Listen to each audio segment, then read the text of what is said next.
नमस्कार दोस्तों, सावन मास में शिव भगवान के व्रत और पूजा का विशेष महत्व है।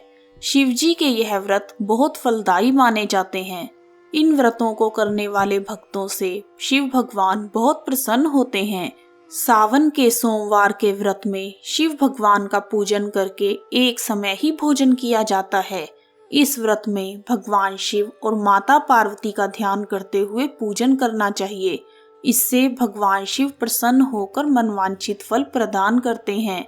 सावन के प्रत्येक सोमवार को गणेश भगवान, शिव भगवान और पार्वती जी और नंदी जी की पूजा करने का विशेष महत्व है। शिव भगवान की पूजा में जल, दूध, दही, चीनी, घी, शहद, पंचामृत, कलावा, वस्त्र, चंदन, रोली, चावल, फूल, आक, बेलपत्र, धतूरा, कमलगट्टा, पान, सुपारी, लौंग, इलायची, पंचमेवा, धूप, दीप, दक्षिणा सहित पूजा होती है।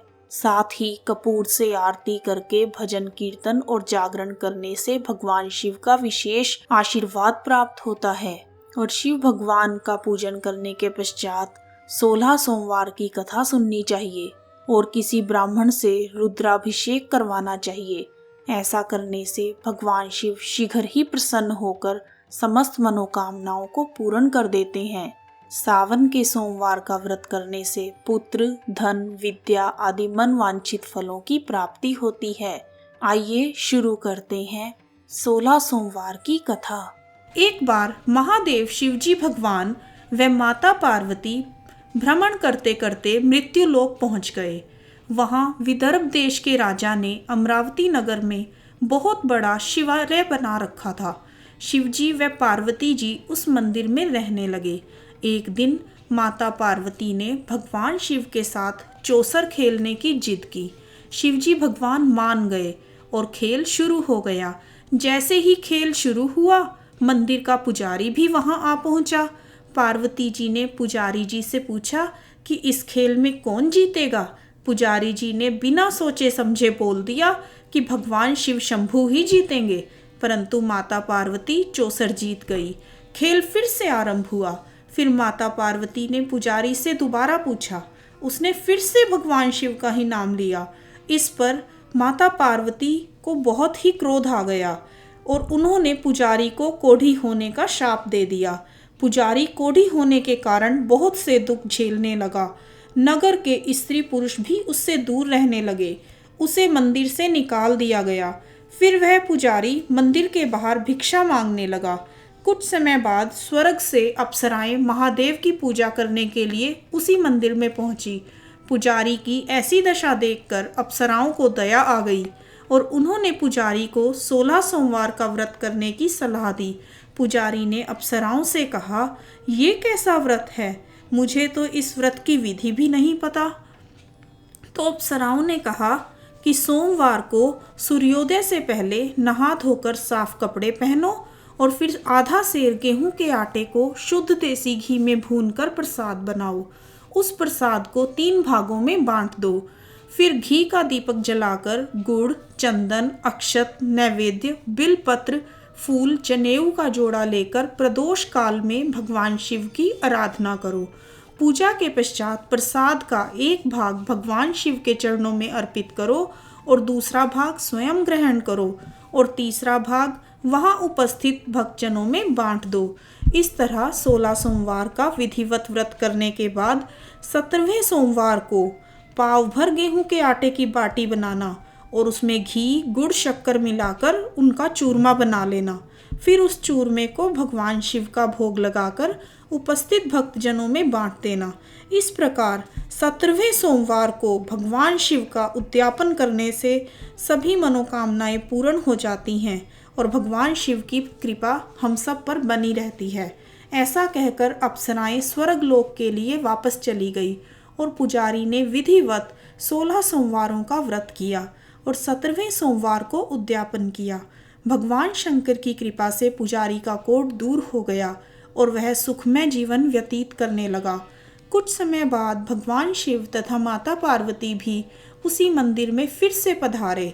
माता पार्वती पुजारी को कोढ़ मुक्त देखकर आश्चर्यचकित रह गई। माता पार्वती के पूछने पर पुजारी ने 16 सोमवार व्रत के बारे में बताया। पार्वती जी भी व्रत के बारे में सुनकर बहुत प्रसन्न हुई। उन्होंने पुजारी जी से विधि पूछी और पुजारी से विधि पूछने पर खुद भी 16 सोमवार का व्रत आरंभ किया। व्रत के प्रभाव से कार्तिकेय भगवान के हृदय में परिवर्तन हो गया और वह माता पार्वती के पास आ गए। अब माता पार्वती बहुत प्रसन्न हो गई। एक दिन कार्तिकेय ने आश्चर्य भाव से माता पार्वती से पूछा, हे माते, मेरे हृदय परिवर्तन का क्या कारण है? कि आपने ऐसा क्या उपाय किया कि मेरा सारा क्रोध नष्ट हो गया और मैं वापस लौट आया? इस पर माता पार्वती ने कार्तिकेय को 16 सोमवार के व्रत की महिमा का वर्णन किया। कार्तिकेय अपने ब्राह्मण मित्र के परदेश जाने से बहुत दुखी थे। अपने मित्र से मिलने की कामना को अपने मन में रखकर उन्होंने भी 16 सोमवार का व्रत किया। व्रत के प्रभाव से उनका मित्र वापस लौट आया, जिस मित्र का नाम ब्रह्मदत्त था। ब्रह्मदत्त ने कार्तिकेय से कहा, हे मित्र, तुमने ऐसा कौन सा उपाय किया है कि मेरे हृदय में तुम्हारा स्मरण आते ही मैं वापस आ गया? कार्तिकेय ने अपने मित्र को 16 सोमवार का व्रत करने की विधिवत कथा सुनाई। तब ब्राह्मण ने व्रत के बारे में जानकर प्रसन्न होकर व्रत शुरू किया। व्रत के पश्चात ब्रह्मदत्त भी विदेश भ्रमण पर दोबारा निकला और वहां एक नगर के राजा की बेटी का स्वयंवर हो रहा था। राजा ने प्रतिज्ञा की थी कि मेरी हथिनी जिसके गले में माला डालेगी उसी व्यक्ति से मेरी पुत्री का विवाह होगा। ब्राह्मण भी यह सब देखने के विचार से महल में चला गया। वहां अनेक राज्यों से राजकुमार आए हुए थे। तभी एक सुसज्जित हथिनी एक दुल्हन की भांति सजी हुई सूंड में माला लिए वहां पहुंच गई और उसने माला ब्राह्मण के गले में डाल दी। राजा ने प्रतिज्ञानुसार अपनी पुत्री का विवाह ब्राह्मण से करवा दिया और उसे राजपाट देकर विदा किया। एक दिन ब्राह्मण की पत्नी ने उससे पूछा, हे प्राणनाथ, आपने कौन सा ऐसा पुण्य कर्म किया है जिससे आपको ये राजपाट, वैभव सबकी प्राप्ति हुई? ब्राह्मण ने अपनी पत्नी को 16 सोमवार के व्रत की महिमा बताई। तब उसकी पत्नी ने भी 16 सोमवार का व्रत किया। व्रत के प्रभाव से राजकुमारी ने एक सुंदर, सुशील व स्वस्थ पुत्र को जन्म दिया। पुत्र का नाम गोपाल रखा गया। जब वह पुत्र बड़ा हुआ तो उसने भी 16 सोमवार का व्रत किया और व्रत के प्रभाव से उसका विवाह एक बहुत बड़े राजा की इकलौती राजकुमारी से हुआ। कुछ वर्षों के पश्चात राजकुमारी के पिता की मृत्यु हो गई। फिर गोपाल को उस नगर का राजा घोषित कर गया। इस प्रकार ब्राह्मण कुमार उस नगर का राजा बन गया और सुखपूर्वक जीवन व्यतीत करने लगा। राजा बनने के बाद भी वह 16 सोमवार का व्रत करता रहा। दूसरी ओर उसकी पत्नी को पूजा पाठ में कोई रुचि नहीं थी। उसने अपनी पत्नी को व्रत करने की सलाह दी। इस पर पत्नी ने कहा, आपको किस बात की कमी है जो सारा दिन पूजा पाठ में लगे रहते हो? यह सब साधु संतों का काम है। मुझे यह सब उचित नहीं लगता। यह सब सुनकर राजा चुपचाप शिवालय में पूजा करने के लिए चला गया। जब वह पूजा कर रहा था तभी आकाशवाणी हुई, हे राजन, तेरी रानी ने 16 सोमवार के व्रत का अनादर किया है। तू रानी को देश निकाला दे दे, नहीं तो तेरा सारा वैभव नष्ट हो जाएगा। राजा ने महल पहुंचकर मंत्रीगण से विचार विमर्श कर रानी को देश निकाला दे दिया। सैनिक रानी को अपने नगर से दूर किसी अन्य नगर में छोड़कर आ गए। रानी भूखी प्यासी परदेश में मारी मारी फिरने लगी। तब उसे एक बुढ़िया मिली। वह सूत काट कर बेचने जा रही थी। उस बुढ़िया से सूत उठ नहीं रहा था, तो उस बुढ़िया से सूत जब नहीं उठा तो उसने रानी को वहाँ से जाते हुए देखा। तो रानी से कहा, यदि तू मेरा सूत नगर के बाजार तक पहुँचा देगी तो मैं तुझे कुछ पैसे दे दूंगी। रानी ने बात मान ली और सूत उठाने लगी। जैसे ही रानी ने सूत की गठड़ी उठाई, एक जोर की आंधी चल पड़ी और गठड़ी खुल गई। गठड़ी में रखा हुआ सारा सूत धूल मिट्टी के साथ हवा में उड़ गया।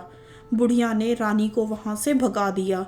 तब चलते चलते रानी एक तेली के घर पहुँची। तेली ने दया कर रानी को घर में रहने दिया। तभी शिवजी भगवान के प्रकोप से तेल के भरे हुए मटके एक एक कर फूटने लगे। तब तेली ने गुस्से में रानी को घर से भगा दिया। भूखी प्यासी रानी वहां से आगे की ओर चल पड़ी। रानी ने नदी पर जल पीने के लिए जैसे ही नदी को छुआ तो जल सूख गया। वह अपने भाग्य को कोसने लगी और रोने चिल्लाने लगी। रोते रोते वह जंगल में पहुंच गई। वहां साफ पानी के तालाब को देखकर उसकी प्यास और तेज हो गई और वो पानी पीने के लिए तालाब के पास गई। जैसे ही वह तालाब की सीढ़ियां उतरने लगी तभी पानी में सैकड़ों कीड़े उत्पन्न हो गए। रानी ने वही पानी पीकर अपनी प्यास बुझाई और रोती हुई आगे चल पड़ी। चलते चलते वह थक कर एक पेड़ के नीचे बैठ गई। वह जिस भी पेड़ के नीचे बैठती वह पेड़ सूख जाता और उसके पत्ते झड़ जाते। तो यह सब एक गांव के ग्वाले दूर से देख रहे थे। उन्होंने मंदिर के पुजारी को जाकर यह बात बताई तो पुजारी जी ग्वालों के साथ वन में गए। रानी को देखते ही पुजारी जी समझ गए कि यह बड़े घर की कुपित नारी है। वह रानी को मंदिर में ले आए। रानी उस मंदिर में रहने लगी। जब वह खाना बनाती तो खाना खराब हो जाता, आटा गूंथती तो आटे में कीड़े पड़ जाते, सब्जी जल जाती थी। पुजारी जी भी रानी के इस दुर्भाग्य से परेशान हो गए। तब चिंतित होकर उन्होंने रानी से पूछा, हे पुत्री, आपसे अवश्य ही कोई भूल हुई है जिस कारण भगवान तुमसे नाराज हैं। पुजारी की बात सुनकर रानी ने पति के आदेश पर मंदिर में जाकर शिव पूजा न करने की बात बताई। पुजारी जी सब समझ गए। उन्होंने रानी से कहा, बेटा तुम चिंता मत करो, कल सोमवार है, तुम कल से ही 16 सोमवार का व्रत आरंभ करो। रानी प्रति सोमवार विधि पूर्वक व्रत करने लगी। जब रानी ने 17वें सोमवार को उद्यापन किया तो वहां राजा को रानी की याद आने लगी। राजा ने सैनिकों को रानी का पता लगाने के लिए भेज दिया। रानी को ढूंढते ढूंढते सैनिक मंदिर में पहुंच गए। उन्होंने रानी को साथ चलने के लिए कहा तो पुजारी जी ने सैनिकों को वापस भेज दिया। सैनिकों ने वापस लौटकर राजा को सारी बात बताई। राजा स्वयं उस मंदिर के पुजारी के पास पहुंचे और रानी को महल से निकालने के लिए पुजारी जी से क्षमा मांगी। पुजारी जी ने राजा से कहा कि यह सब शिव भगवान के कोप के कारण हुआ है। यह कहकर पुजारी जी ने राजा रानी को विदा किया। राजा रानी महल पहुंचकर खुशी खुशी जीवन व्यतीत करने लगे और जब तक जीवित रहे तब तक 16 सोमवार का व्रत करते रहे। इस प्रकार जो भी व्यक्ति 16 सोमवार का व्रत करता है, कथा सुनता है या पढ़ता है, उसकी सब मनोकामनाएं पूर्ण होती हैं और वो निरोगी काया और सुखी जीवन व्यतीत करते हैं। अंत में मोक्ष को भी प्राप्त करते हैं। ओम नमः शिवाय। ओम नमः शिवाय। कथा समाप्त। यदि आपको कथा पसंद आई है तो प्लीज़ मेरे चैनल को लाइक और सब्सक्राइब करना ना भूलें। धन्यवाद।